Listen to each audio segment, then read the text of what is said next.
first heard about it online. I saw the internships from the previous year, and then Sean Brogan, the assistant state forester, he came into one of my classes and spoke on it, and they seemed really interesting. I decided to apply because I lacked any real field experience, and I thought that the Forest Service would be a perfect place to get some of that.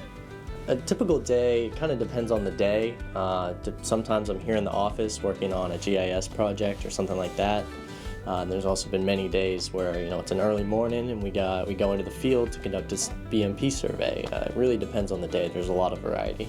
One of the coolest things I got to do, it wasn't necessarily one big project, but with every person that I was with, we'd go out and do some public education, and I think I really like it, and I think it's very important.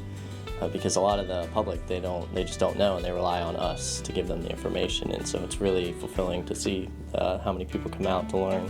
The biggest challenges I face is just not knowing what to do, and learning that it's okay to ask and everyone's going to help, and that's kind of the community here, and I think that's really important.